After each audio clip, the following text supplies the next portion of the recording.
quiero hacer un comentario a modo de observación sobre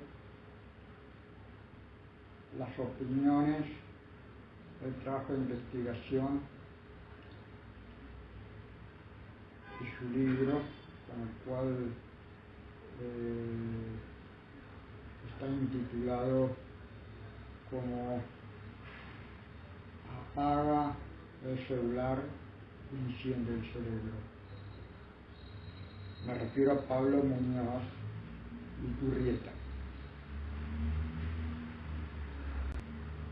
Lo que yo voy a mencionar no se refiere a una descalificación personal contra él, que también destaco y quiero enfatizar para que no haya ninguna confusión y para que los oportunistas no se aprovechen de mis opiniones para atacarlo. No es por ahí la cosa. Quien piense así se equivoca. Pero sí tengo mis diferencias en el punto con el cual refiere el señor Pablo Muñoz Iturrieta. Es algo puntual, pero pondero también otras virtudes, como es su defensa sobre los menores, la educación de los padres. Con eso no tengo absolutamente nada que decir y en lo personal lo elogio. Dicho esto, continúo.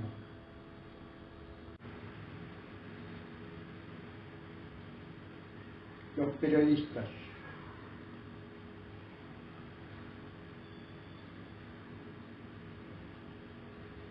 usan celular, usan casi al mismo tiempo la notebook y lo harán pocas horas.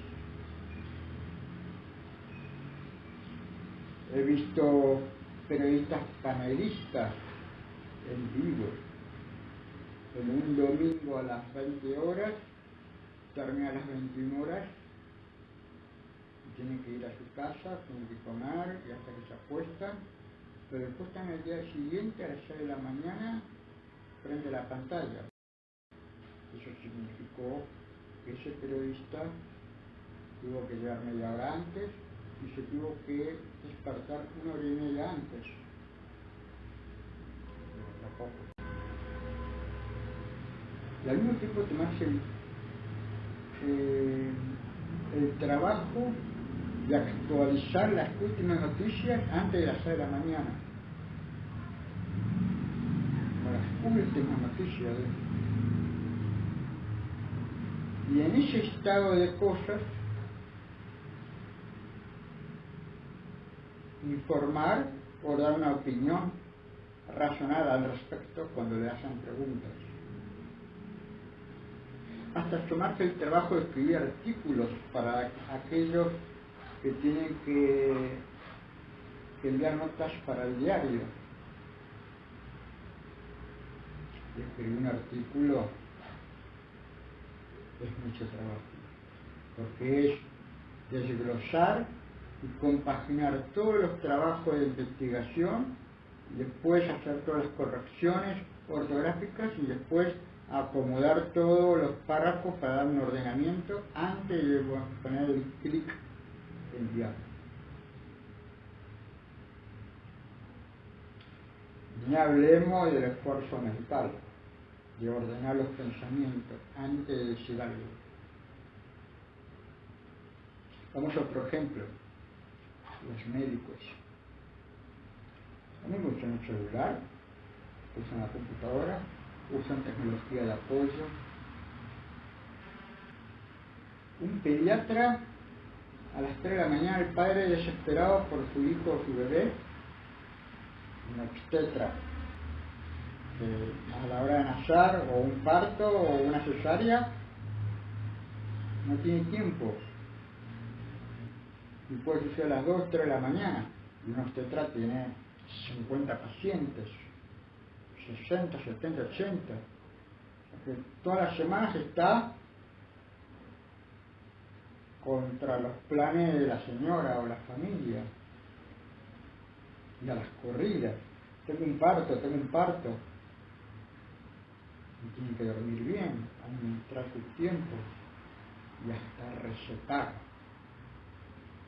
Receta médica cuyas dosificaciones tienen cálculos matemáticos. Sobre la cabeza, sin equivocarse. Hay que ver las partes prácticas. El celular es malo, el celular es bueno. El celular ni es malo ni bueno, es una herramienta. Seguir la línea de pensamiento que figura en el libro,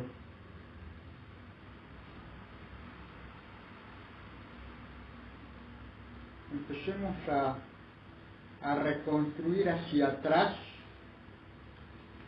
la parte pragmática. Ahora culpan a los celulares, con ese mismo razonamiento. Antes culpaban a la PC. Antes culpaban a las consolas de los videojuegos. Y antes culpaban a la TV y al video. Que la televisión te distraen, que los nenes, que si no haces la tarea te prohíbo la televisión. ¿Y antes la televisión? La radio. Y antes la radio, el chico para no hacer la tarea, no había radio, no había televisión, ¿qué hacía? Cuando eran ociosos o eran perezosos.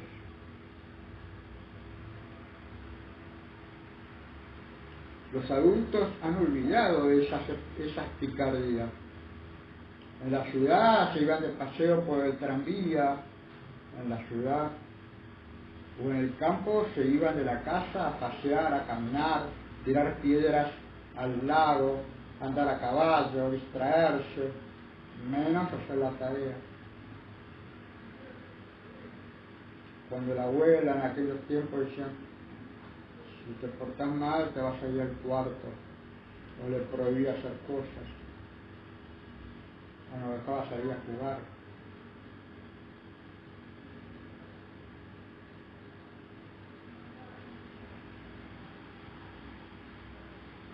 Entonces no es el celular,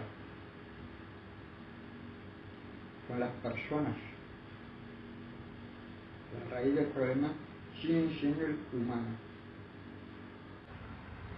No es el celular, son las personas.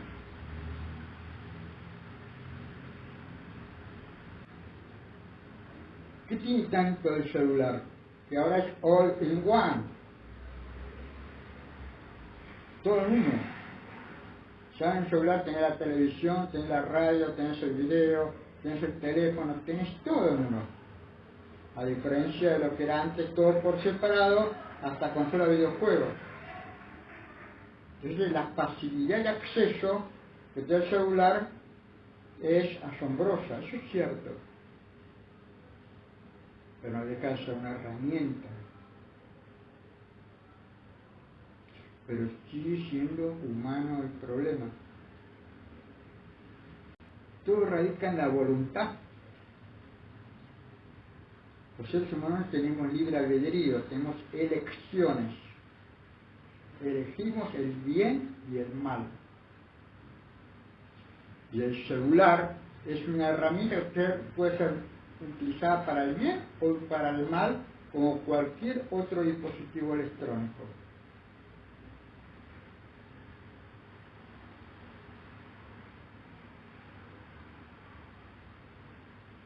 Si no, siguió la línea de pensamiento de Pablo Muñoz Iturrieta.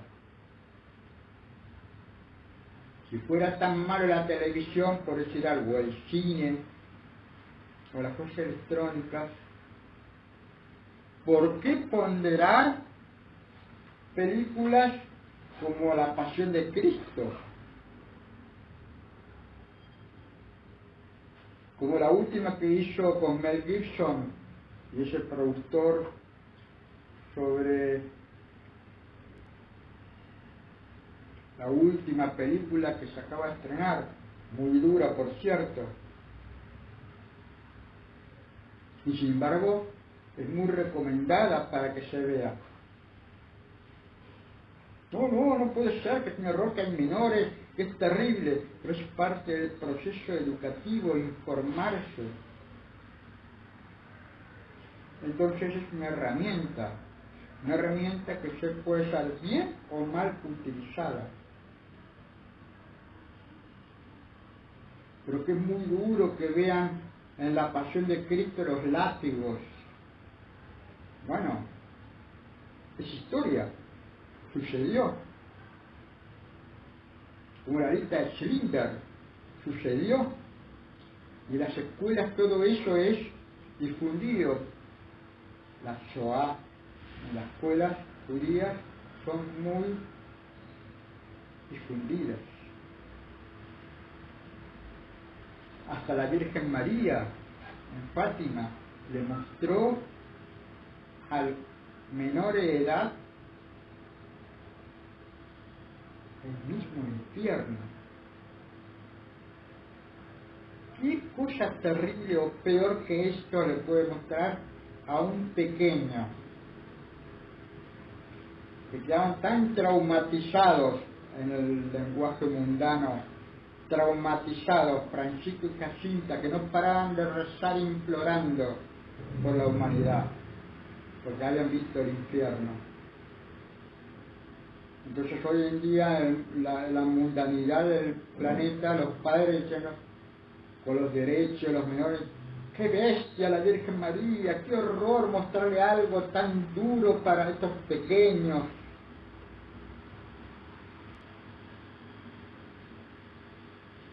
Si Dios permite que eso suceda para el bien de las almas, ojo, para el bien, no es algo vano, mostrar algo vano, pues si no se transforma en morbo, y es algo que hay que saber distinguir muy bien, la diferencia de morbo de lo que es un bien mayor.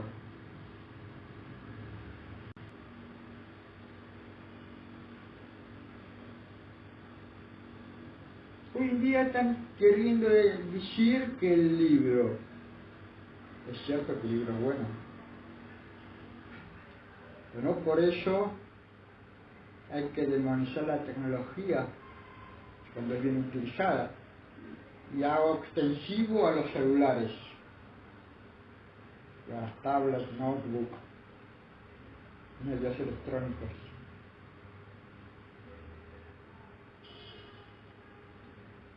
Porque si van a decir que el libro es bueno y el celular es malo,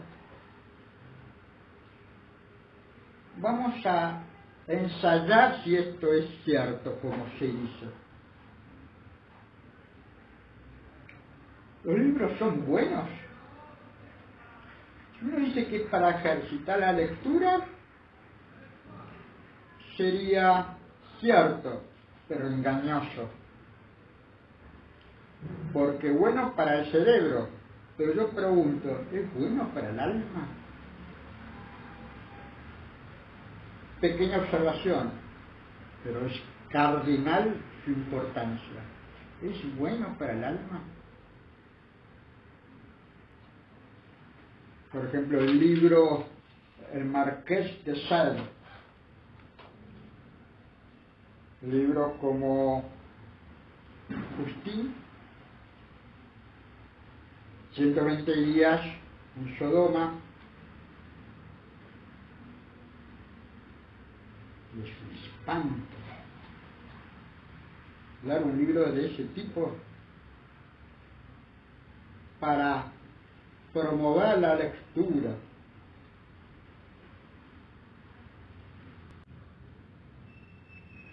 En el celular también existe la dualidad. Y en el libro también. Sí, porque dicen que es el Marqués de Sade. Bueno, pongamos otros autores. Will Smith, con Río Sagrado. Will Smith suele escribir muchas novelas e historias de África. Río Sagrado está ambientado en el Antiguo Egipto. Yo lo leí el libro, muy bueno. Pero tiene escenas verdes, explícitas. No deja de ser un libro. Muy bien redactadas, pero escenas verdes. Yo pregunto, ¿cómo le trabaja esto al cerebro? En la imaginación. Peor todavía, porque lo estás imaginando.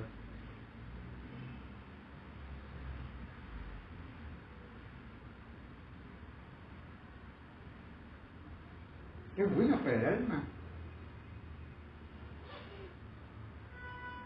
No, porque eso es una novela. Bueno, pongamos libros como de filosofía o de ensayos experimentales, ideas. Maquiavelo. Sin embargo, es estudiado Maquiavelo.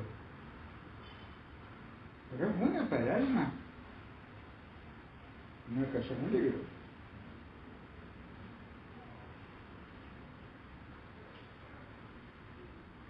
Tenemos, si quieren, un autor argentino, José Ingenieros, una peste con el hombre mediocre.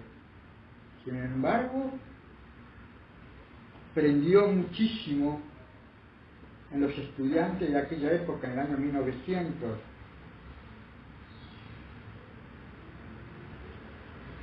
Era tal la influencia que tenía José Ingenieros, que hoy en día la UBA, la Universidad de Buenos Aires, como todas las universidades del Estado, todo ese movimiento de izquierda ya fue precedido por José Ingenieros, que era comunista. Y esa es su versión gramsciana, otro autor, Gramsci. ¿Es bueno ese libro?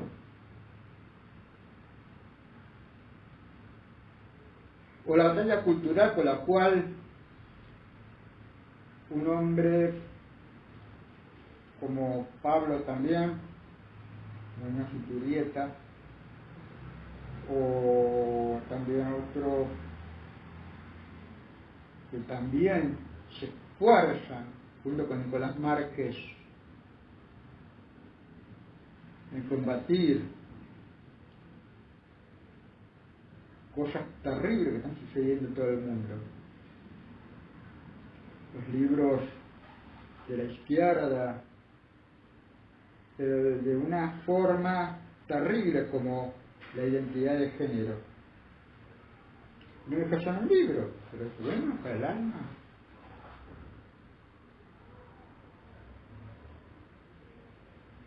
O las feministas, en una forma de subversión.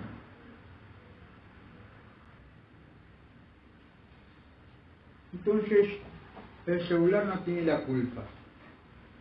Tampoco produce lo que tanto dicen los chicos. Va por otro lado. Está encendido en el cerebro con libros. El Marqués de Sade era ateo, libertino, con una filosofía, una corriente que se llama el solipsismo. El solipsismo. El sadismo, que justamente este sustantivo originado de su propio apellido, donde ya en ese tiempo promovían también la homosexualidad, porque hay gráficos que él promovía la homosexualidad, la subversión, el sadismo, el placer a través del sufrimiento. Hay que tener cuidado con esto porque también si uno tiene que ejercitar en un mundo actual, prepararse, es ejercitando la voluntad. Tenemos que aprender a estudiar ejercitando voluntariamente. También con el celular hay que darle a los menores las herramientas para poder entrenar su voluntad. Si a una persona le quitas el alimento, queda hambrienta, después de 5 días, cuando le das una cuchara, ¿qué pasa? Empieza a devorar desordenadamente, porque está hambriento. Si ustedes le sacan el celular a esa persona, ¿qué sucede? Al principio es desordenado, empieza con avidez a buscar toda la información, a explorar, fascinado de ese invento. Cuando uno se cansa y empieza a darle un uso continuo, es cuando empieza a moderar y a aprender a administrar mejor su tiempo. Porque la voluntad se ejercita todos los días. No podés ejercitar algo si le quitas su herramienta. No es la solución. No es la solución.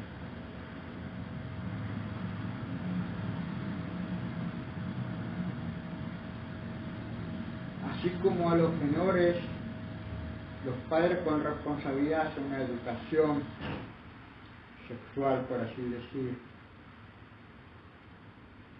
no es para inculcar un pensamiento desordenado, sino para aprender sanamente quiénes somos y de dónde venimos, pero también a administrar los propios impulsos.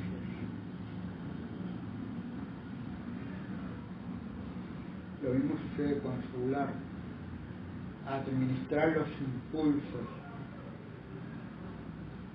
donde también se le puede dar un buen uso. Porque en el libro no solamente se lee, en un celular también se puede leer. ¿Acaso los e-books, los libros electrónicos, nos dejan usar libros en una tablet o una notebook? Es cierto que el soporte es diferente, donde está el papel y se siente el libro en una mano, y en cambio en una notebook, una tablet se siente distinto. Pero por eso no por eso dificulta la lectura. Broder Ansgar? Ja, der er jeg. Ja, så bra, ok. Ja, hei du. Hei du. Ja, hva gjelder det? Ja, det er denne her. Ja, vil du sitte? Takk. Ja. Jaha. Ja, så jeg har ikke fått gjort noen ting hele formiddagen. Nei, jeg beklager at det tar tid. Altså, skjønner du, holder på å legge om til et helt nytt system, og da skal alle ha hjelp på en gang. Ja. Så du kommer ikke inn i den, eller? Nei, den bare ligger der. Ok, har du forsøkt å åpne den? Ja, åpne den, altså hvis det hadde vært så enkelt, så hadde jeg jo ikke tilkalt helpdesk, hadde jeg vel? Nei, det er sant. Nei. Vil du ha en kopp vann? Nei, da, det skal være fort gjort. Det Ja. skal vi se. Du bare gjør der. Sånn. Ja, da er vi i gang. Ja, altså så langt kom jeg også. Ok. Ikke sant? Men så stoppet det opp, og så var jeg redd for at noe av teksten skulle forsvinne, så jeg turte ikke å gå videre. Åja, ok. Nei, men du skjønner at inni her, så ligger det kanskje flere hundre sider med lagret tekst. Så for å komme videre, så tar du tak i et ark, på den måten her, og så liksom blar du over på neste side sånn. Da fortsetter teksten der. Jeg blar, altså. Du blar, ja. Men når jeg skal tilbake da? Ja, da bare blar du tilbake igjen, tar tak der, og så, Der. Så er vi tilbake til den teksten du hadde, sa. Ikke noe... Ok, så den slutter der, Ja. og så fortsetter den der, ja. Ok, men når jeg skal avslutte for dagen, hva gjør jeg da? Da bare slår du sammen permene Ja? på den måten der. Sånn. Da lukket der, ligger alt lagret inni der. Altså, jeg risikerer ikke å miste noe av teksten her nå. Nei, Altså. alt ligger lagret inni her nå. Ja. Da må du i tilfelle sette fyr på hele greia. Det er kanskje litt sannsynlig. Så. Ja, ok. Nei, men for det er noe med det at ikke sant, når du har holdt på med skriftruller, Ja. så tar det litt grann tid å konvertere til å bla i en bøk. Ja. Ja. Ja, må til litt. Ja, men det er en ting før du går. Jeg bare gå gjennom en gang til. Altså, jeg åpner Ja. sånn, Ja, riktig. og så, hva har du kalt det? Blar. Jeg blar, Ja, blar videre. blar, frem og tilbake. Ja. Og når, Teksten ligger der hele tiden. ja. Og når jeg er ferdig, så bare lukker jeg den. Oi. Flott. Kjempefint. Ja, flott det. Ja, men vent, ikke sant? Nå er den sånn igjen, nå får jeg ikke åpnet den. Nå får jeg ikke åpnet den. Det er fra feil side. Du må åpne fra andre siden. Så det er ikke likegyldig, det Ja, du altså. må åpne fra den siden der. Sånn. Der. Der er den åpen. Ja vel. Har du Ok. lest manualen, eller? Manualen? Jeg skal følge med som manual og så brukerveiledning. Det er sikkert den der. Der, vet du. Å ja, den står ja. alt sammen. Ja, men ikke sant, der har du samme problemet. Får den ikke opp. Åpnet den. Ok, det skulle vi kanskje ha tenkt på. No es la herramienta, es uno mismo. Uno tiene que aprender a tonificar, fortalecer la propia voluntad con conocimiento, con educación. Eso se inculca, se aprende.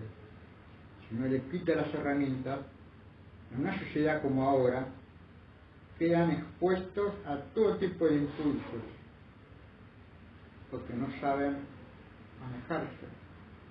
¿Sabías que los niños y niñas de primaria y secundaria en Japón tienen que limpiar las aulas de sus colegios? Todo esto forma parte de la práctica denominada Osoji, a la que también hay que añadir la limpieza de baños, pasillos, patios e incluso servir comidas y meriendas. Los profesores preparan un sistema rotativo en el que cada alumno es responsable de una función y que deberá cumplir por el bien del grupo. De esta manera, los niños y niñas aprenden desde muy pequeños la importancia de cuidar su escuela y ser responsables como personas en el futuro. ¿Te imaginas hacer Osoji en tu colegio o instituto? Y cuando en un colegio no tiene acceso a esta tecnología, porque es algo impuesto, prohibido, no va a impedir que no lo hagan en otro lado, por ejemplo en la casa, o en la calle, o a escondidas. No es la solución. Cuando el diálogo y la confianza con los padres de colegio debe ser estrecha, cuando se rompe eso, entonces empiezan los problemas, los conflictos. En vez de hacerlo público y acceder en forma limpia y ordenada, en el anonimato, en la clandestinidad, en el baño, se esconden y buscan utilizar algo como prohibido. El celular no tiene la culpa, es una herramienta. El problema radica en nosotros mismos. Es humano. Desde que el mundo es mundo, Adán y Eva, el problema deja de ser humano.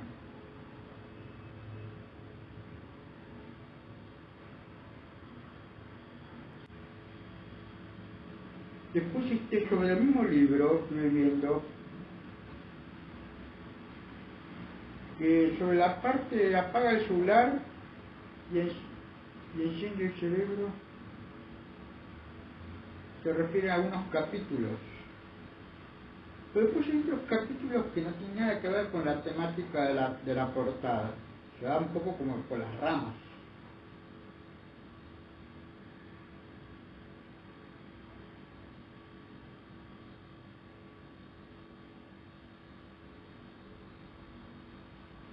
Por ejemplo, el capítulo 5 y 6 y conclusión.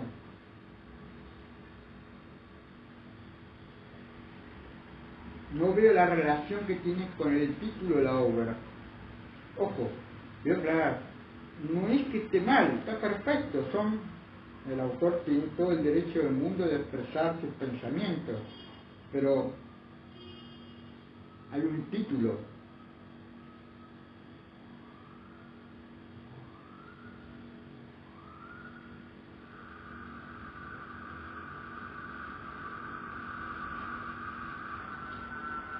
Y habla sobre la inteligencia artificial.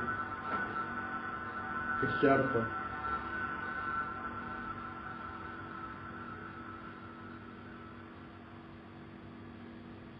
La inteligencia artificial lo que tiene de nuevo es que son los algoritmos utilizando redes neuronales. Una nueva forma de programación, que no deja de ser una programación humana, dando la sensación, la percepción de que la máquina aprende. Pero en realidad, la máquina no es que aprende, sintetiza dos opciones haciendo un producto de esas dos opciones. Y eso está generando problemas, porque es un tema que conozco muy bien. Cuando buscan en un chat GPT, preguntan cosas, hay veces que la máquina dice cualquier disparate, menos algo real y veraz. En un marco de naturalización, que si una persona no es erudita en el tema, parece wow, cuando no lo es.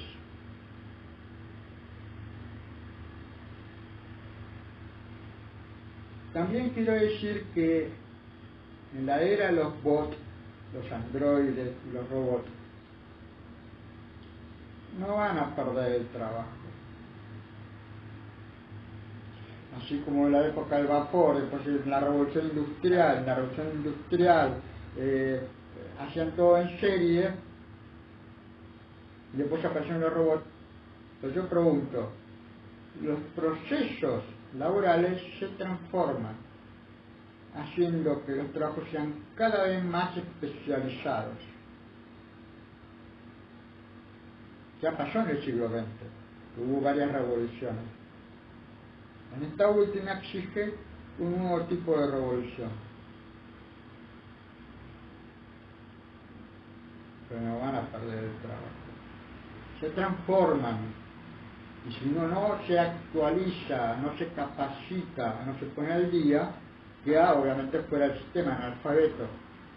¿Por qué? Porque no se actualizó.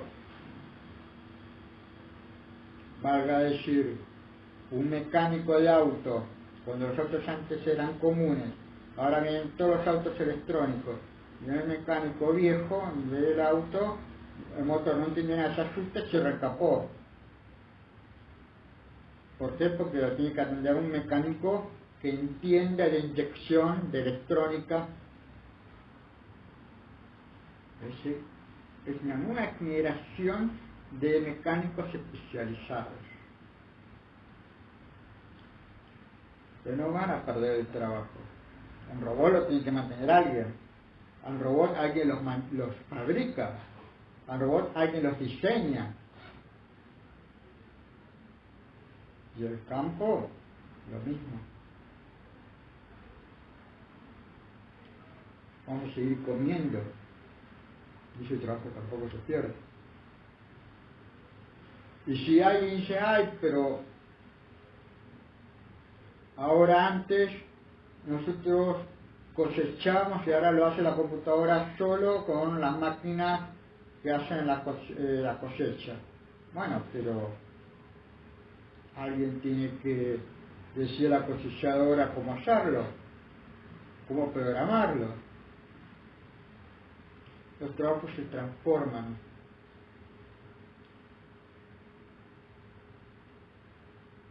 Pero si alguien piensa que porque va a haber robot uno se va a quedar haciendo nada, olvídelo, no va a pasar.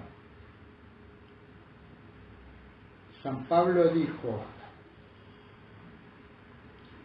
quien no trabaja, que no coma. Y eso va a seguir vigente hasta el fin del mundo. Sí se van a transformar. Donde antes había determinados trabajos que pueden desaparecer, tal vez, pero siempre va a haber trabajo.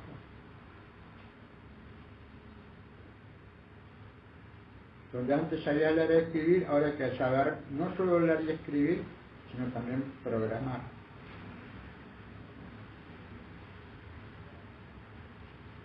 Quiero ser claro, no lo imagino en un futuro lo que puede ser todos esos cambios. Da miedo, asusta, claro que asusta, porque son cambios profundos, pero el trabajo va a seguir habiendo. Turismo va a seguir habiendo. Salvo una catástrofe, un acontecimiento, la vida va a continuar. Los celulares también. Salvo que en la era de Star Wars los celulares se hagan hologramas. Hoy en día la tecnología está. En el capítulo 3 habla sobre el poder adictivo del celular. Sí, es adictivo, pero la televisión también es adictiva. El video en Netflix también es adictivo. Cuando alguien mira una novela y quiere saber que continúa, que sigue, se quedan enganchadísimos.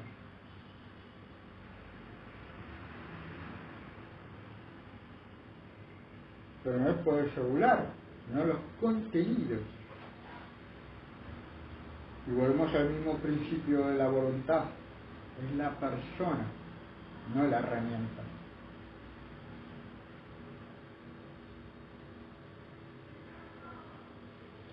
Y eso hay que aprenderlo a manejar desde chico.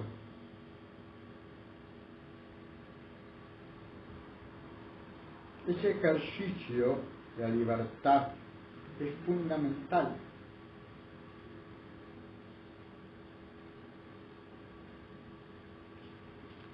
Hay una encíclica de León XIII que se llama Libertas Praestantissimum. Es una oda a los principios cristianos de la libertad. No la libertad a la cual en la moda del liberalismo se habla hoy en día, como o libertarios, como le dicen ahora. Estamos hablando del verdadero concepto de la libertad, valor cristiano católico. El concepto de libertad es vivir libre de pecado. Eso es libertad. Donde no estoy sujeto al poder de la tentación. Eso es ser libre. No es la libertad que ahora están diciendo hoy en día. Craso error. Es un sofisma.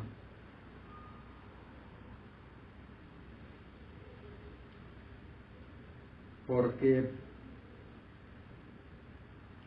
hay una definición de cierto autor que dice que el liberalismo es el respeto irrestricto de la libertad del otro, del prójimo, sin agresión, con el respeto a la libertad, a la vida y a la propiedad privada.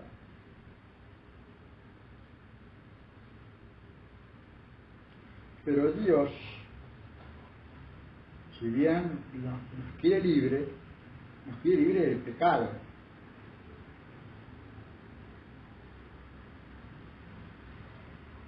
Y si nos quiere libre del pecado, no nos está dando derechos. Entiendan bien lo que voy a decir.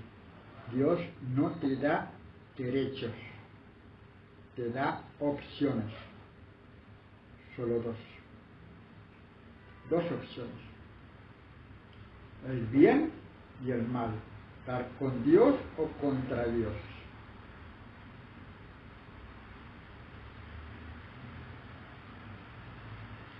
Esa es la libertad de elegir. Te da dos caminos, dos opciones, libre albedrío. Pero no confundamos las opciones con el verdadero principio de libertad, que es vivir libre del pecado. Porque Dios también tiene leyes, 10 leyes.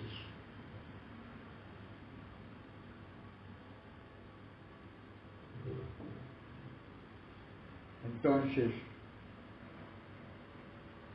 el mal no respeta el bien.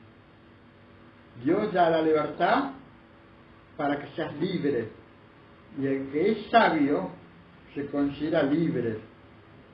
En cambio, aquel que se deja llevar por un impulso ajeno, externo, que se inserta en nuestra alma, llamada tentación, nosotros cedemos a ese impulso, ya dejamos de ser libres, porque nos transformamos en esclavos de una fuerza externa impuesta, que lucha para que caigas en esa acción mala.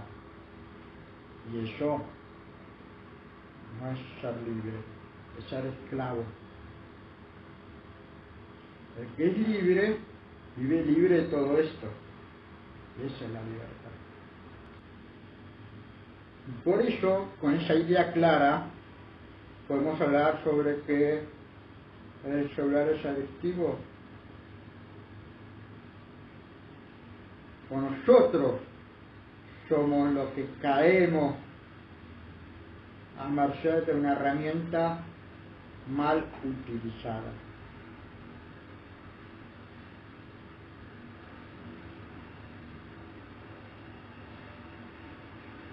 Como pasa cuando estamos manejando en la ruta y de pronto vemos la publicidad de un perfume. ¿Y qué pasa en la publicidad del perfume? ¿Qué es la característica que hace que entre por los ojos y te despierte interés ver a una señora con poca ropa, con expresiones muy eróticas?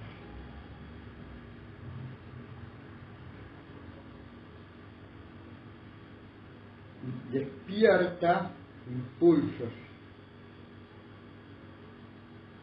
mientras te ofrecen que compres algo a través de malos pensamientos.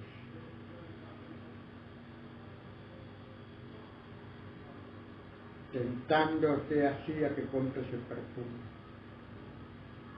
Y somos bombardeados por todos lados. Libros, hay libros malos. Sí, en los kioscos tenemos revistas que son más convenientes, con fotografías casi XXX. Yo quiero enfatizar que hay buena voluntad en las opiniones de Pablo Muñoz Iturrieta, pero en la que yo personalmente no concuerdo. No hay que quitarles algo que es inevitable. El mundo va hacia adelante a una era hipertecnológica. Inevitable. Al punto de que cuando van a crecer, van a estar todo el tiempo pegados a los celulares. Y lo vemos en los colegios. Los adultos, los profesores, maestros, rectores, aunque prohíban a los chicos no usar la tecnología, los profesores, entre ellos, delante de los alumnos, comparten información de su celular. tenemos un problema ahí, porque los adultos tampoco dan el ejemplo a los menores. Y ahí tenemos un problema, la contradicción, la hipocresía. Los chicos absorben y aprenden de los adultos la hipocresía. Como también la contradicción de prohibir algo en el colegio, pero después en la casa no. Y hay una dualidad, hay una contradicción. Cuando las cosas, los hábitos, deben ser coherentes, que tengan una lógica y un sentido, y prepararlos para tomar decisiones responsables, no con impulsos. Pero si los chicos aprenden esas contradicciones, tenemos un problema. Y esa enseñanza fracasa. Los chicos no lo compran y son muy inteligentes. También hay chicos que estudian a veces después de comer a la noche y pasan 1, 2, 3 horas estudiando, inclusive con celular, con esfuerzo, sacrificio, voluntad. No pierden capacidad lectocomprensora, comprenden muy bien. El problema es que también hay haraganes, hay vagos, hay perezosos. Entonces ven algo y no lo leen, o lo leen así nomás, por desidia, por comodidad. Pero está demostrado que quien pone un esfuerzo y es una persona sana, capaz, lo puede hacer.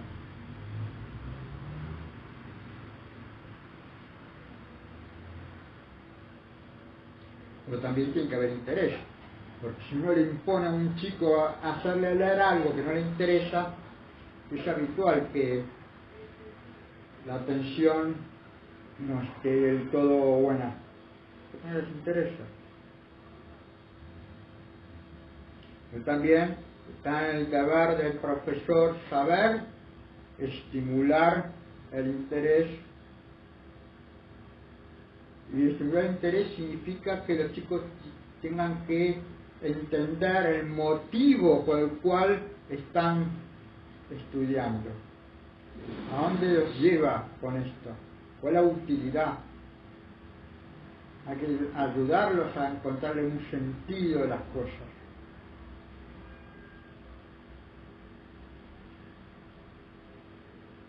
Ese es el punto cardinal de la pedagogía. Pero también tiene que ser una pedagogía coherente, no contradictoria. Inclusive dando el ejemplo de los profesores,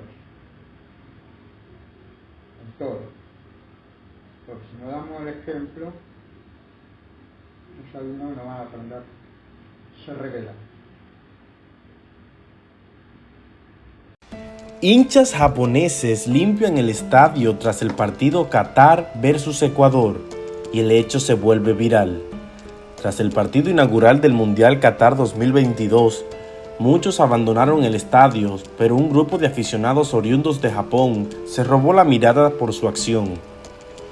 Pese a que su equipo no participó en el partido del último domingo, hinchas de Japón demostraron una vez más su educación y se robaron aplausos tras ponerse a limpiar el estadio cuando los asistentes abandonaron sus sitios tras el primer encuentro en la inauguración del Mundial Qatar 2022. Este hecho no tardó en volverse viral en redes sociales, principalmente en TikTok. Tras el encuentro entre Qatar versus Ecuador, este grupo de jóvenes japoneses se dispuso a recoger toda la basura que los hinchas dejaron en sus butacas, desde botellas de bebidas hasta envolturas, entre otros desperdicios.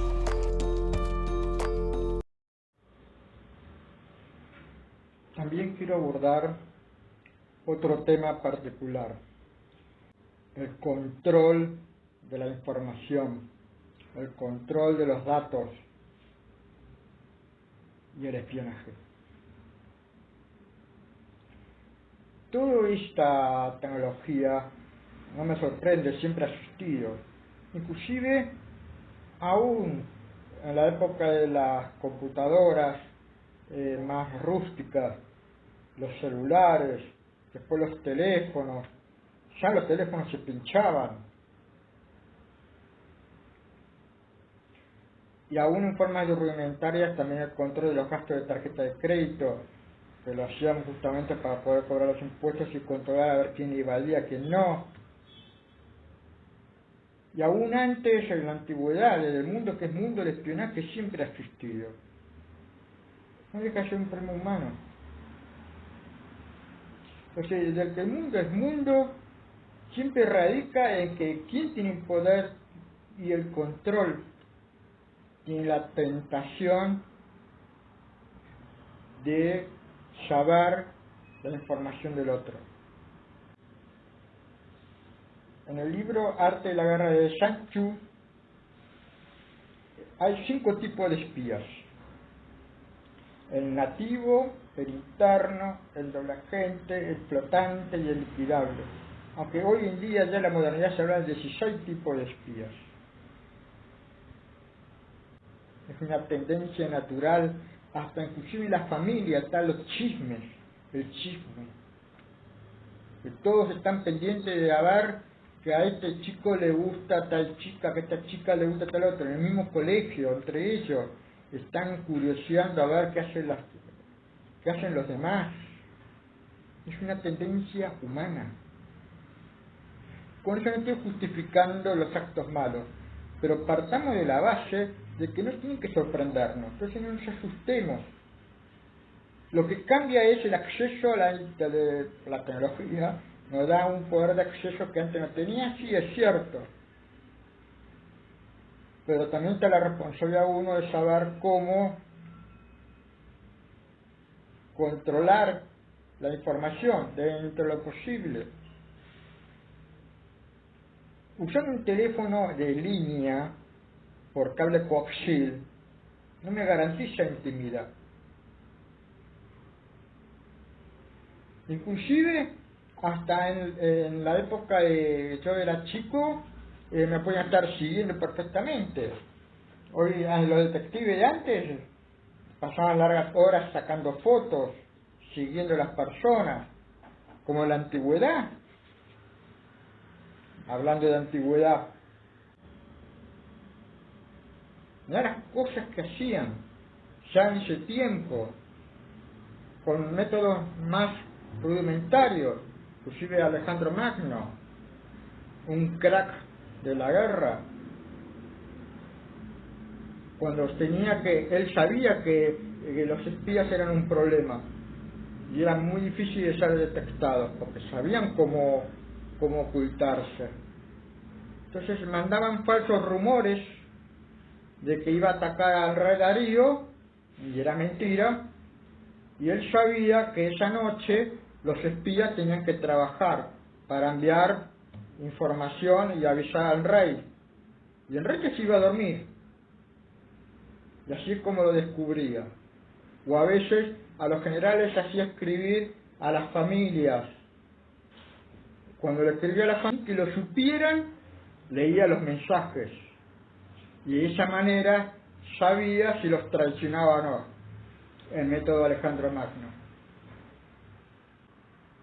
Y ya en ese tiempo es lógico que con la tecnología que hay y las facilidades que ofrece, el espionaje sea mucho más accesible y más peligroso que antes. Se combate con conocimiento, pero es imposible evitar eso. Imposible.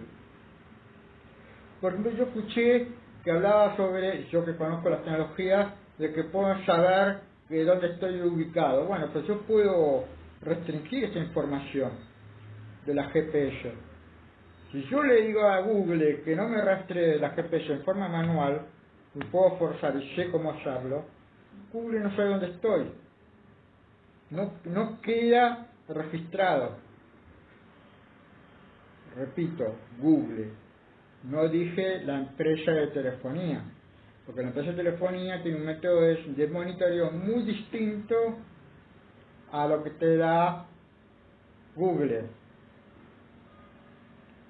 Pero es una empresa de servicio de celulares. Es lógico que por la celda de las antenas ellos puedan saber dónde opera tu celular, porque es el servicio que tenés activo, salvo que cortas el servicio.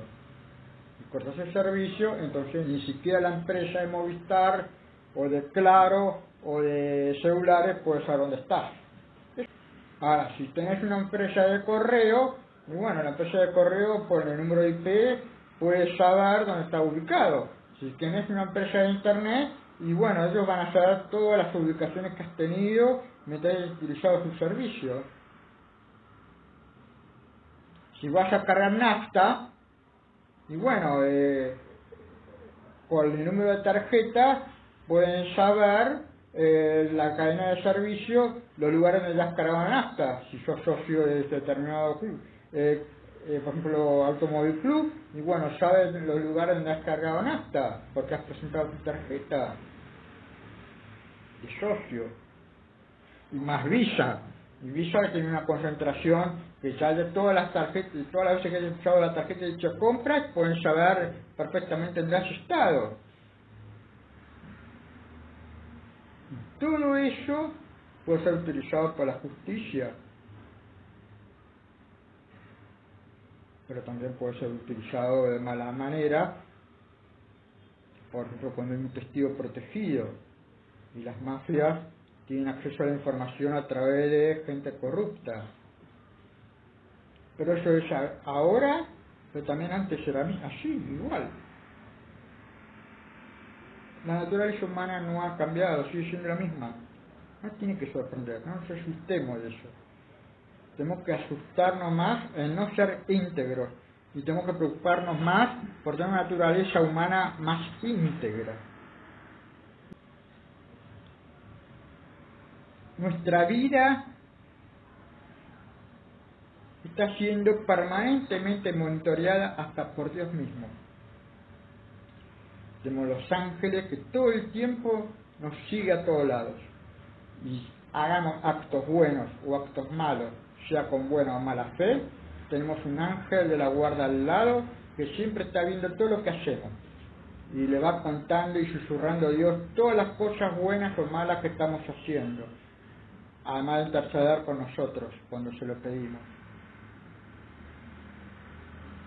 Y al final de nuestra vida, Dios muestra en el libro La Vida. ¿Y qué es el libro La Vida? Es justamente cuando dicen como una película todo lo que hicimos, bueno o malo, desde que nacimos, o sea, desde que fuimos concebidos, antes de nacer, nacimos hasta que morimos. Entonces, saquemos la palabra del espionaje y hagamos una vida recta. En eso nos tenemos que concentrar. La intimidad buena es la que viene con el pudor. Y cuando nos estamos cambiando, cuando nos vestimos ropas para ocultar nuestros cuerpos, adornamos nuestros cuerpos con pudor. Esa es la intimidad también del matrimonio, la intimidad de las conversaciones en familia, la que es sana, porque el que obra rectamente, como dice Jesucristo, lo que digas en privado, díselo en público, y lo que está en público lo dirás en privado. ¿Por qué? Porque obra rectamente, no tiene nada que ocultar, incluso si se trata de una carta.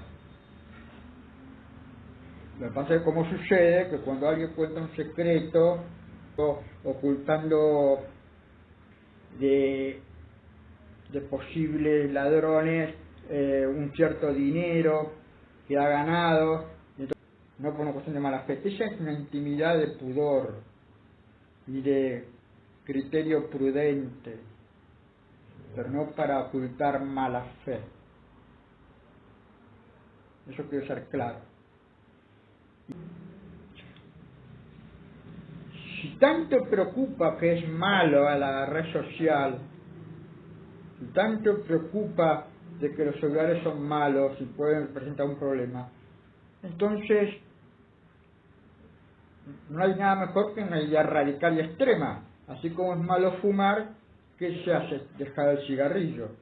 Cuando una red social se considera mala, si así lo cree, entonces lo coherente sería cerrar la cuenta de una red social, dejar de usar las redes sociales y empezar a utilizar libros, diarios y otros métodos de difusión como la radio, si se quiere, y renunciar a las redes sociales y hasta el mismo celular. Por ejemplo, el CEO y fundador de Google no usa celular. Y sin embargo, es el jefe de Google.